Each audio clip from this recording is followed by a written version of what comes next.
All right, continuing on our journey of geometries. So our next version is when we have 4 regions of electrons around our central atom. If we look at the bonds and we have no lone pairs, so 4 regions gives us an electron geometry of tetrahedral, which has 109.5 degree bond angles.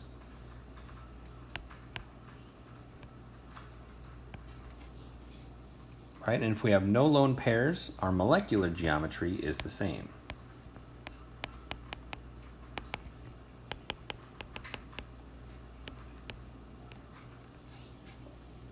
Right, so what we see is what we get when there's no lone pairs.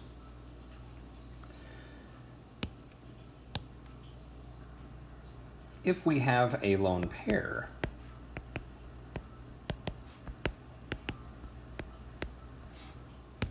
right, we look at that and we say, all right, the lone pair counts as one area, 2, 3, 4. So still 4 regions, tetrahedral, 109.5 degree bond angles. Okay, but since they are there's a lone pair there, those lone pairs push a little bit harder on everybody else, so our bond angles become a slightly less than 109.5.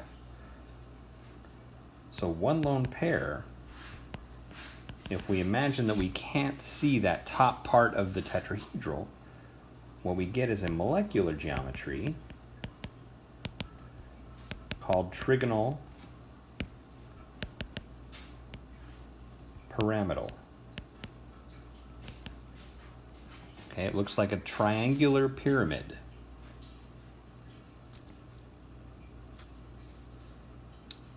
Now, if we have a situation where we have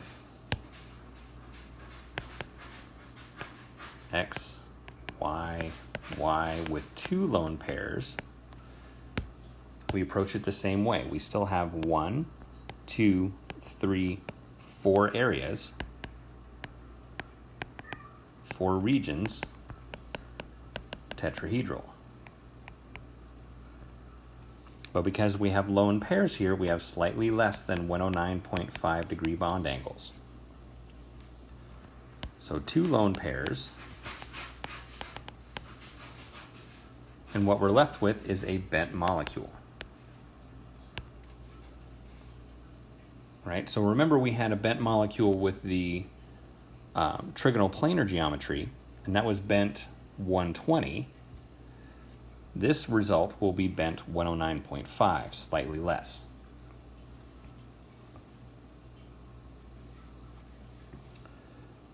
All right, so let's take a look at our next version.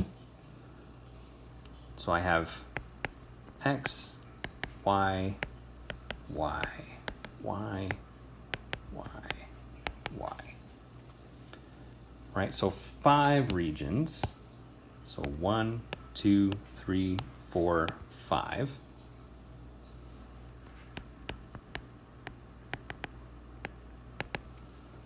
And what we have is called trigonal bipyramid. Bipyramidal. Okay, and with our trigonal bipyramidal, we have 2 sets of bond angles. So around the center is basically a wheel, and those are 120 degree bond angles. And we call those the axial atoms. Okay, it's sort of like a wheel and an axle. Excuse me, that's backwards. Those are, I'm sorry, those are not the axials. Those are the equatorials. Okay, around the center. And then along the top and bottom, that works like an axle, they have 90-degree bond angles, and we call those are the axials. Okay, so my mistake for that slight bit of misunderstanding there. So with trigonal bipyramid, we have two angles to worry about. We have 90 degrees and 120 degrees. Okay, no lone pairs. Our electron geometry and our molecular geometry are the same. So let's take a look at an example when we do have some lone pairs.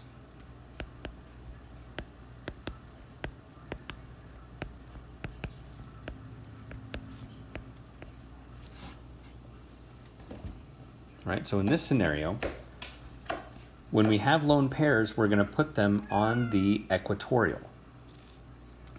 Okay, so what we're left with is still 5 regions. 1, 2, 3, 4, 5.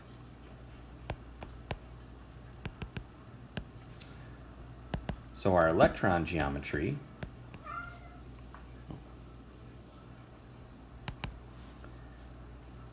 is still trigonal bipyramid.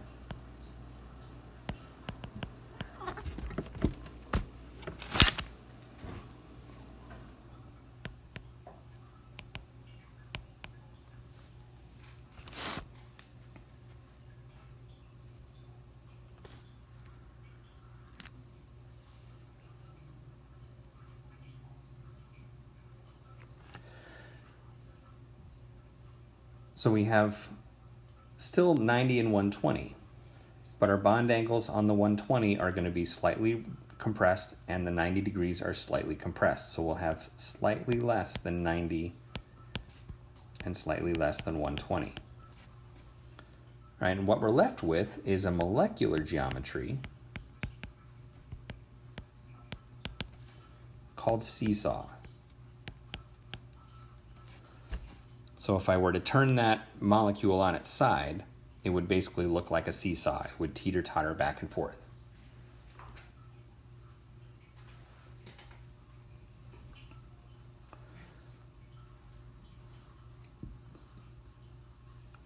Right now, if I have 2 lone pairs on that shape,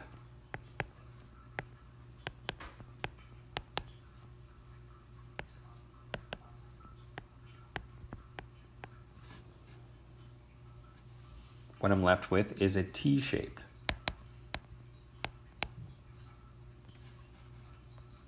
Right, and what I'm left with that scenario is only 90-degree bond angles, slightly less than optimal. Right, we still have our 5 areas, 1, 2, 3, 4, 5. So our electron geometry is still trigonal bipyramid. But with 2 lone pairs, we remove 2 of the equatorial atoms, and what we're left with is a T shape. Right, now our last set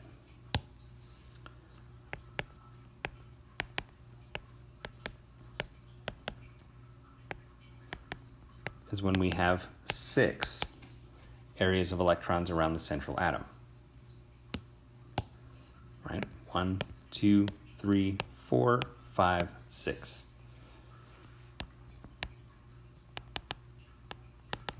We call that octahedral.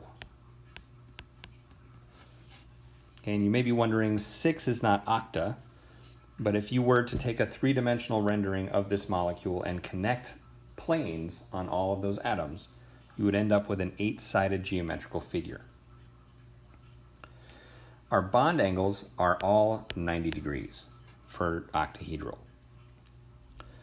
So now if I take that and I put some lone pairs into the drawing,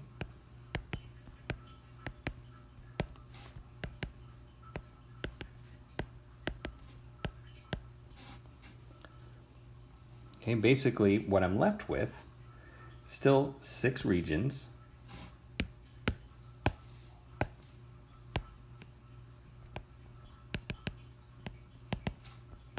so my electron geometry is still octahedral. with 90-degree bond angles. But with lone pairs, all those bond angles are slightly compressed, so a little bit less than 90. But if I take the bottom off of that octahedral, what I'm left with is a base that makes a pyramid.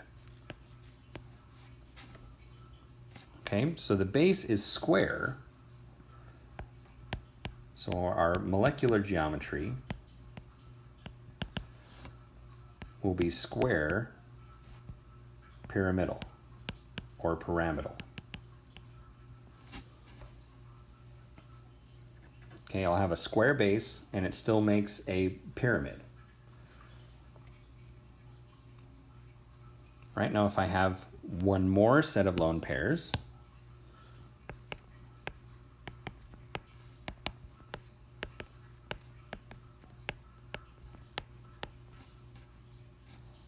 all I'm left with is that square, and it'll be flat. So 6 regions still. So our electron geometry is still octahedral, now slightly less than 90-degree bond angles. And actually with this square pyramid, they're not slightly less, because we have even push from the top and the bottom, so they will be strictly 90-degree bond angles. But our molecular geometry is just the square planar, a flat square. Okay, now we can continue to pull electrons off or pieces off in terms of lone pairs. If I take another one off, I get T-shaped. If I take another one off, I end up with linear.